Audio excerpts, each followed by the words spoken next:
Pessoal, o vídeo de hoje é sobre cadastro de ambientes de trabalho no e-social. Mas antes de entrar apropriadamente no assunto do vídeo, eu queria falar um pouquinho sobre a reforma trabalhista.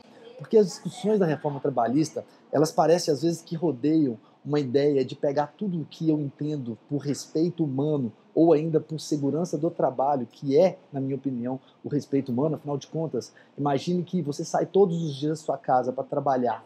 E é a segurança do trabalho, são as atividades que garantem que você vai voltar.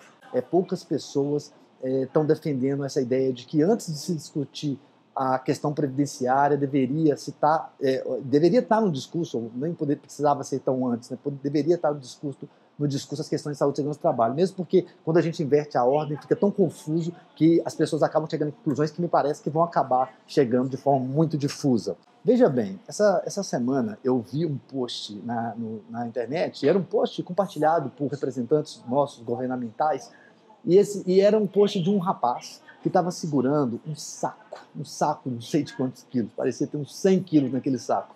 E embaixo ele escreveu assim, esse senhor deve trabalhar até os 80 anos? Na hora que eu li isso, eu fiquei muito, mas muito chocado, porque esse senhor, para quem difunde esse tipo de mensagem, não deve trabalhar assim nenhum dia. Essa não é uma questão previdenciária, essa é uma questão de saúde e segurança do trabalho. Existem elementos na saúde e segurança do trabalho para garantir que as atividades sejam feitas respeitando as condições de trabalho que garantam a saúde dos empregados. E é isso que está faltando.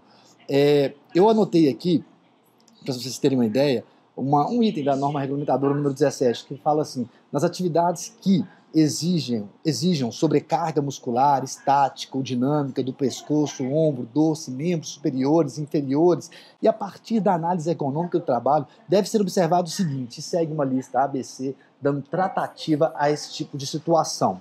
Ou seja, já existe uma lei para dar garantia do trabalhador dele não ficar exposto a esse tipo de situação. Isso não é uma questão previdenciária. A gente não pode tratar da seguinte forma, olha, pelo empregado está trabalhando em condições que ele não deveria, ele deve aposentar antes. Essa discussão não deveria estar com essa premissa, deveria estar com a seguinte premissa, todos nós temos direito de trabalhar em condições salubres. E a partir daí a gente vai discutir as questões previdenciárias. Mas o que está acontecendo é justamente isso. Eles pegam todas as questões de saúde, segurança do trabalho, jogam na lata do lixo e querem discutir essas coisas de forma tão confusa como ela fica. Sabe o que eu acho? Eu acho que no futuro, daqui a uns 50 anos, os profissionais de saúde e segurança do trabalho vão olhar para nós, contemporâneos dessa época, e vão pensar que nós estávamos mortos.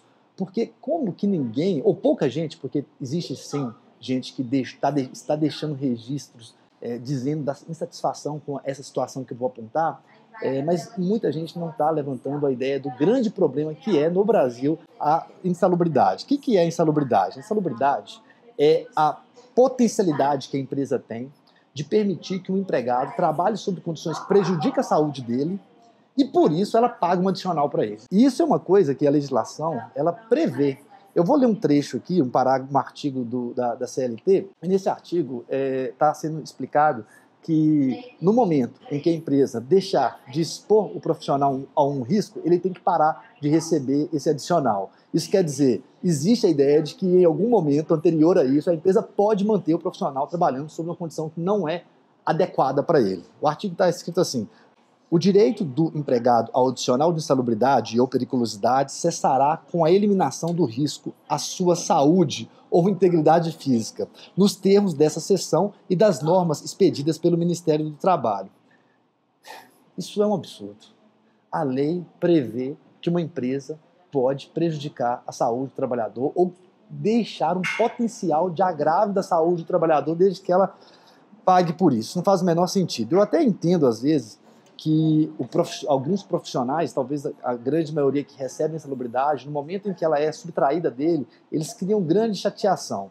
Porque o que se esperava é que no momento que a empresa não pagasse mais a insalubridade, ele ficasse feliz com a ideia de que ele não está mais exposto a uma situação que prejudica a saúde dele. Mas nesse país tão difícil que a gente vive, onde tudo é tão complicado e caro e difícil da pessoa lidar com as questões do dia a dia dela, qualquer capacidade dela de monetizar um pouquinho mais, de receber um pouquinho mais, ela acaba se agarrando muito a isso, né? Se a gente estivesse vivendo num país que desse boas condições de saúde, educação, segurança, das coisas básicas, de infraestrutura, certamente eu acredito que a sociedade não estaria aceitando esse tipo de situação que se aceita aqui no Brasil. Então, assim, quando a gente percebe esse tipo de coisa absurda, a compra da saúde do trabalhador de forma institucionalizada, a gente percebe que nossa mentalidade vai permitindo que a gente acredite que a forma que a pessoa vai lidar com a aposentadoria dela vai depender do tanto que ela aceita que a saúde dela seja gasta pela atividade laboral dela. Isso não faz o menor dos sentidos. E a gente precisava mesmo de congressistas que conseguissem compreender que nada nessa nossa jornada aqui na Terra se compara à nossa vida, à nossa integridade, e esses valores não deveriam ser discutidos nem de forma previdenciária e nem de forma condicionada à remuneração, né? A pauta deveria ser: todos têm o direito da saúde, e daí para frente vamos discutir agora as variações que devem existir com base na previdência, né? Mas não é assim que é feito. Mesmo porque alguém pode dizer: não, Rodrigo, a atividade insalubre ela é necessária para que o Brasil aconteça. Olha, não é. Não é necessário, isso é um absurdo também. Sempre vai existir uma forma, um caminho inteligente de garantir a saúde do trabalhador. Eu citei aqui o rapaz com o saco, né, nas costas, é real isso, não inventei não, né, como exemplo, mas tem vários outros, né, várias outras pessoas. Eu já vi gente falando de situações de calor. Situação de calor existe também, formas de atenuar, você pode fazer revezamento, sempre vai existir um caminho para garantir a saúde do trabalhador. A dificuldade é das pessoas quererem cumprir com aquilo que já é legislação. E aí os congressistas começam a ficar lubridiados com a situação também e começam a falar: tudo bem, deixa o cara se matar para lá, ele aposenta mais cedo. É um absurdo por completo. Ainda assim, eu quero também dizer assim, que é lógico que eu sou a favor da reforma trabalhista, tá? Não estou aqui defendendo que ela não exista. Existem algumas pessoas na internet que falam: ah, não, é só pegar as empresas que devem e fazer com que elas paguem seus dividendos que será possível equalizar a conta. Não, mentira. Não existe essa possibilidade, né? O déficit é enorme. Para qualquer pessoa que parar para tentar estudar um pouquinho sabe que não é possível continuar esse país sem uma reforma trabalhista. É evidente, eu sou completamente a favor dela. A gente vê os estados aí todos quebrados, atrasando. Nós já estamos vivendo uma situação de colapso, ou estamos na beira do precipício, e isso tem que acontecer, evidentemente. Até acho que isso tem que acontecer de forma equalitária, mais equilibrada, aproximando mais a metodologia previdenciária das pessoas, e não com alguns grupos tendo mais direito que outros. Tem uma anotação que eu tenho aqui também que fala que, de forma especial para o setor público, existem hoje 1 milhão de pessoas dentro do regime previdenciário. E sabe qual que é o custo desses 1 milhão de pessoas do setor público? O custo é 150 bilhões. Já no setor privado, são 29 milhões de pessoas. É 29 vezes mais. Se fosse o dobro, era tipo um infinito. Se fosse o triplo, mas são 29 vezes mais. E o custo é de 77 bilhões de reais, metade. Esse país não está equilibrando as coisas. Não é possível que um setor receba o dobro de outro que tenha 29 vezes mais trabalhando nele. Então, assim, tem que existir mais equidade em alguns aspectos desse país. Isso é o que me chama a atenção. Porque esse tipo de equidade é completamente esperado, né? Não estou falando do senhor que trabalhou como astronauta ter os mesmos benefícios de remuneração de uma outra pessoa que trabalhou num serviço mais humilde, tão importante quanto, mas às vezes a pessoa que trabalhou ali como engenheiro de segurança, que eu não acho que eu tenho que ter a mesma remuneração de um astronauta. A gente fez funções diferentes, se expôs a situações diferentes de trabalho, né? Mas eu acredito que o nosso regime, a forma de cálculo deveria ser a mesma, né? Isso que eu discordo em termos aqui. Bem, agora vamos para o tema do vídeo, né? Que é os ambientes de trabalho, né? Na verdade, eu nem sei se eu vou continuar esse vídeo e deixar ele inteiro ou se eu vou criar um outro vídeo, partir para ficar mais organizado as coisas, mas de todo caso eu quero falar um pouquinho sobre o ambiente de trabalho aqui. Acontece que muita gente tem tido dúvidas nas questões dos cadastros dos ambientes de trabalho. Por que essas dúvidas surgem? Porque muitos programas de prevenção de riscos ambientais, programas de gerenciamento de riscos, programas de saúde e segurança como um todo, não estavam sendo realizados de forma a incluir a descrição dos ambientes nos moldes que o E-Social veio cobrar. Era muito comum eu lidar de frente com alguns programas que não tinham descrições de ambientes, os programas tinham apenas o nome dos ambientes, né? Então alguma coisa mudou, a gente pode perceber, e as pessoas começam a ficar confusas. Aqui na tela, bora para cá, vou mostrar para vocês aqui, ó, esses são os eventos do E-Social. Então aqui estão os eventos do E-Social. Perceba que ordem de lançamento, o ambiente de trabalho é o primeiro. Você precisa lançar um ambiente de trabalho antes de lançar qualquer empregado. Afinal de contas, os empregados estarão incluídos nesses ambientes de trabalho. E aí começamos a verificar as informações que você tem que incluir aqui para compreender esse evento como um todo. E a primeira coisa que esse evento deve ter é a identificação do ambiente a identificação desse ambiente, que são informações simples. Início e fim da validade do ambiente. Porque se você já prevê que esse ambiente tem uma data de término, você já pode colocar ela de forma antecipada. Senão, você vai cadastrar somente o início. Não tem dificuldade nisso. Eu sempre digo, pessoal, que você só vai compreender o e-social como um todo na hora que você tiver um software, tá?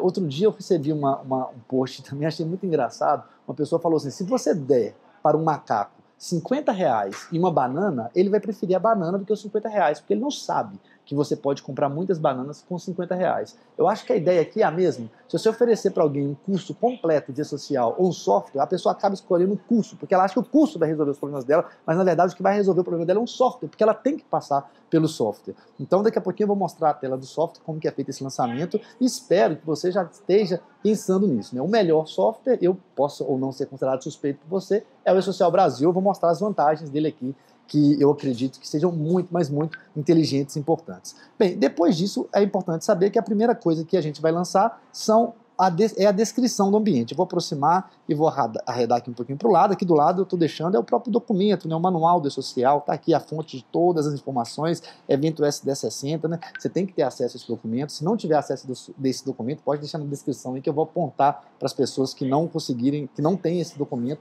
onde que pode ser possível baixar ele, ok? Mas uma dica que eu vou dar aqui agora, antes de mais nada, como cadastrar um ambiente, Rodrigo? Eu recebo muitos, mas muitos contatos de pessoas me perguntando isso. Rodrigo, como é que eu vou cadastrar um ambiente? O que eu coloco nesse ambiente? Bem, eu tenho uma dica para dar, assim, uma coisa que eu já vinha fazendo antes do e-social e acho que é super válido agora, que é uma metodologia na minha mente, assim, de como fazer. Eu começo a olhar o ambiente pelo teto, depois eu passo pelas paredes, depois eu passo para o piso, depois eu passo para os grandes equipamentos ou móveis, depois para os menores equipamentos ou móveis e vou diminuindo até eu esgotar as possibilidades de cadastro do ambiente, sem cair na tentação de falar das atividades do ambiente, que é um problema também. Muitas pessoas, na hora de descrever o ambiente, começam a descrever as atividades que estão acontecendo ali, e isso não é um ambiente. Mas como é que funciona essa metodologia, Rodrigo? Bem, vou dar um exemplo. Se eu começasse a cadastrar esse ambiente pelo teto, olha o que eu ia colocar. Eu ia colocar ali, o teto é de alvenaria, ele conta com iluminação de LED, a iluminação é distribuída por todo o ambiente de forma uniforme, parece ter sido projetado para que as pessoas tenham condições adequadas de iluminação diante dos postos de trabalho dela. E o teto é basicamente isso que eu poderia colocar. Eu poderia ainda focar, dependendo da atividade, nas questões térmicas, né? Eu sempre poderia verificar isso, questão de iluminação e questão de temperatura, né? Mas aqui eu acho que eu fecharia assim. Depois eu passaria para as paredes. Na hora que eu passasse para as paredes, eu poderia colocar da seguinte forma. As paredes desse ambiente são compostas de paredes de alvenaria. Algumas das paredes estão lotadas por armários. Duas das paredes do ambiente é de vidro blindex. Consta na parede aparelhos de ar-condicionado para ventilação artificial. Ainda assim, existem no ambiente janelas, tá atrás da câmera aqui, existem no ambiente janelas e persianas para controle da iluminação. E assim eu iria passando por cada uma das paredes, tentando descrever com máximo de rigor de detalhes a ideia das paredes. Teto, parede, piso. Quando eu chegasse no piso, eu ia me preocupar muito se tem alguma questão da mobilidade das pessoas e também se existe algum problema de o piso ser escorregadio. Aqui, o piso, ele é desse material madeirado, o nome é Paviflex, né? Eu ia colocar que o piso do ambiente é de Paviflex, não contém nenhum tipo de desnível e o piso do ambiente não aparenta ser escorregadio. É uma boa descrição para o piso. Ainda assim, os locais de movimentação das pessoas estão claramente definidos. Pronto, falei bem de teto, parede e piso. Claro que aqui eu estou fazendo a minha mente aqui agora e na hora que eu estivesse escrevendo eu ia colocar mais organização no texto, mas basicamente é isso. Depois eu ia pensar nos móveis grandes. Se eu tivesse uma oficina, eu ia me preocupar com grandes equipamentos dessa oficina. Aqui, basicamente, no ambiente, podemos ver mobiliário administrativo, mesas para estação de trabalho, computadores nas mesmas estações, assim como cadeiras que foram escolhidas segundo a norma regulamentadora 17, ergonomia. É claro que uma empresa de saúde e segurança tem que ter pensado nisso. Então, os móveis são projetados segundo a NR17 para esse ambiente. Mas eu falaria sobre as mesas, os computadores, as cadeiras, os armários também, né? No ambiente consta armários para apoio às atividades administrativas e impressora para também apoio às atividades administrativas. Depois eu posso observar lá no fundo, tem alguns equipamentos de higiene ocupacional, poderia descrever aqueles que são mais estáticos, como os aparelhos de calibração que permanecem no ambiente o tempo todo. Então, falaria dos móveis do ambiente, começando pelos grandes, as mesas que são os maiores desse ambiente, depois indo para os menores, como vocês perceberam, impressoras, computadores e equipamentos. Basicamente, essa é a metodologia que eu uso. Pronto, voltando aqui para a tela, eu posso mostrar para vocês agora a forma mais simples de fazer isso, que é o E-Social Brasil. O E-Social Brasil resolve o problema para você na raiz. Se eu entrar aqui no perfil, nos estabelecimentos dessa empresa teste que está aqui, e clicar aqui em editar, eu vou para aquela linha de cadastro da empresa. O segundo item são os ambientes, né? Se essa empresa ela é uma empresa voltada para determinada atividade, conforme o seu KNAI, é assim que são todas do mundo, né? Quero dizer o seguinte, quando eu entrei na primeira tela aqui, eu defini o KNAI da empresa, né? Então essa empresa aqui, por exemplo, olha, educação profissional de nível técnico, educação profissional de nível tecnológico. É claro que esse aqui é apenas um exemplo do sistema que as meninas colocaram. E aí dentro desse ambiente, o sistema vai sugerir alguns ambientes que outros usuários já vinham cadastrando no sistema. E olha só, ele já vem com descrição. Então o próprio sistema do E-Social Brasil já traz algumas descrições padrões, né? Isso é muito interessante. Olha, o ambiente conta com iluminação, começando pelo teto. Todas as vezes que você adquire a plataforma do E-Social Brasil, você recebe um treinamento e a gente vai alinhando a nossa metodologia de trabalho. Então aqui já fala, o ambiente conta com iluminação de LED, distribuída e organizada de forma a não conter sombras em nenhuma das paredes do ambiente. O ambiente tem em média 20 metros quadrados, eu esqueci disso, é muito importante também na hora que falo das paredes, falar das dimensões do ambiente, 5x4, as paredes apresentam ter 8 metros de altura, 2 paredes. Pessoal, aí depois aqui vai falar do piso, né, vai seguir uma metodologia, mas percebe uma coisa, mesmo quando eu comecei a tentar explicar a minha metodologia, eu esqueci, olha que coisa, eu esqueci de falar uma coisa super importante, a dimensão do ambiente. Daí quando eu chego na plataforma do E-Social Brasil, ela me lembra disso. Percebe a ideia de ter um software colaborativo, quanto que é importante? A plataforma vai te ajudar aqui no cadastro do ambiente e vai te ajudar também a definir os riscos desse ambiente, vai te ajudar também a definir os EPIs, os exames, os treinamentos, ou seja, a plataforma é uma mãezona. Mas, Rodrigo, como que ela consegue essas informações? Colaborativamente. Outras pessoas que estão alimentando no Brasil inteiro a plataforma estão formando uma grande base de dados que é pública para os usuários da plataforma. Nesse sentido, quando você cadastra qualquer empresa, é muito provável que você vai ter super dicas de gente que foi treinada para fazer a adequação desse ambiente, ok?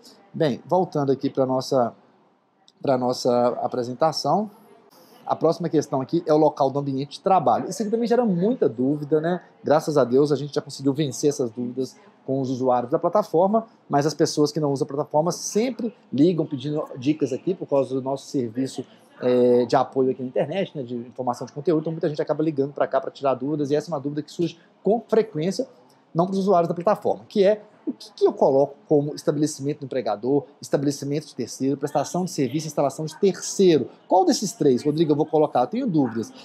O último manual do E-Social, ele foi muito didático nesse sentido. Olha, ele colocou aqui no item 11 dele exemplos, né, de que caso é qual caso, né? E aí eu vou dar um exemplo para vocês também aqui.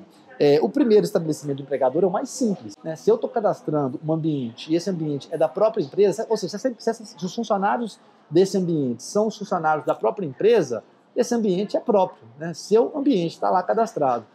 Não importando se pessoas de terceiros, outros terceiros, prestam serviço nesse ambiente, tá? Não confundam isso. Então vamos supor que eu contrato aqui na ProLife ou no E-Social Brasil, eu contrato aqui uma terceirizada. Bem, eu fazendo o PPRA para a ProLife, que é a empresa que cedia aqui, esse ambiente é próprio, né?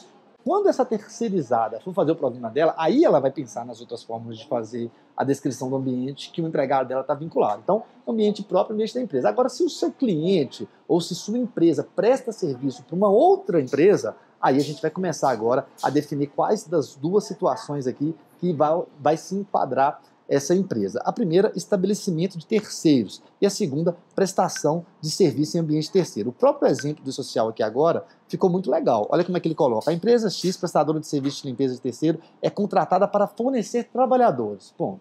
Ou seja, Quando que é, Rodrigo, estabelecimento terceiro? É quando é terceirização. Ou seja, se você vai pegar um empregado seu e colocar ele em uma outra empresa, e dentro dessa outra empresa ele vai exercer uma atividade que tem vínculo com a atividade econômica da empresa. Se ele vai estar lá prestando alguma atividade, mesmo que seja uma atividade de apoio, mesmo que seja uma atividade administrativa, mesmo que não seja uma atividade que está no centro do negócio dela, mas qualquer atividade que você faça dentro de um terceiro que tenha algum vínculo com a atividade principal dele. Quando que isso não vai acontecer, Rodrigo? Vou dar um exemplo também agora, que é a prestação de serviços e instalação de serviços terceiros. Então, esse caso é um caso diferente. Antes de eu explicar esse caso, eu vou explicar a raiz dele. Talvez você entendendo a raiz dele, você nunca vai errar. A raiz do problema aqui é o governo saber como faturar, como cobrar dessas empresas, né? Como colocar ali mais encargo nessas empresas. Essa é a ideia do governo. Então, o governo está interessado em saber o seguinte: se você está numa empresa prestando serviço para ela com vínculo direto à atividade fim dela, ela vai tributar seus empregados, os encargos desses empregados vão ser segundo a atividade da empresa que está te contratando. Exemplo, se a ProLife aqui está prestando serviço para a Vale e está contribuindo com a atividade econômica dela, na hora de tributar ou gerar os encargos daqueles empregados, os cálculos vão ser feitos em cima da atividade da Vale e não da própria ProLife, que é consultoria e que vai ter, talvez, impostos menores por ter riscos menores vinculados às suas atividades. Quando que isso não acontece, Rodrigo? O exemplo do E-Social aqui é o exemplo de uma empresa que ela compra equipamentos na mão de outra empresa. Então ela comprou robôs, no exemplo do E-Social. Ela foi lá, comprou um robô e esse robô tem que ser instalado lá na empresa. Pensa bem, os empregados dessa empresa que vendeu o robô, eles têm que ir lá entregar. Eles podem ficar lá, às vezes, 30, 40, 50 dias. Eles estão montando aquele robô, mas não estão diretamente envolvidos com as atividades da empresa. Quando eles terminarem de montar aquele robô, eles entregaram um produto para a empresa. Isso pode acontecer também. Esse é o exemplo do social. Mas tem um exemplo muito curioso aqui também, na minha região, que é quando a Vale contrata montadoras mecânicas. Ou seja, a Vale quer fazer uma instalação mecânica. E aí, a Vale vai ter essas empresas, tipo Usiminas, Comal, enfim, empresas que fazem montagem mecânica. Essas empresas, geralmente, a Vale compra dela a instalação e depois que ela compra a instalação, eles vão lá fazer a montagem. Só que muitas das vezes a Vale empresta uma área dela, então essa área é da Vale, mas quem vai estar lá? A empresa vai montar uma oficina. Para quê? Para soldar as peças, para fazer uma pré-montagem. Então aqueles funcionários ainda estão prestando serviço para a própria empresa deles e não para a Vale. Então, nesse caso, prestação de serviço e instalação de terceiros. Espero que tenha compreendido, pessoal, com esses exemplos aí, ok? Bem, depois vai pedir aqui o tipo de inscrição, para saber se é um CNPJ, se é um CPF, quem que é o dono desse ambiente. Geralmente aqui é CNPJ e o próprio número, o número dessa inscrição. E por fim, vai pedir aqui o código de lotação. Aqui no software que você estiver usando, tem que ter um vínculo com o contador. Porque o código de lotação, muitas das vezes, está sendo definido pelo contador no evento S1020, um evento que nem de longe parece coisas de saúde e segurança do trabalho. Então, o software que você está usando, de alguma forma, tem que comunicar com o software do contador. Fica sempre de olho nisso aí para a questão do código de lotação. O ideal é que os usuários de um sistema de saúde e segurança do trabalho nem preencham esses códigos. Apenas tenham uma comunicação adequada com o contador para ele dar continuidade nesse preenchimento. Pessoal, basicamente é isso que eu queria dizer sobre ambientes de trabalho. Isso aí, pessoal. Grande abraço e até a próxima.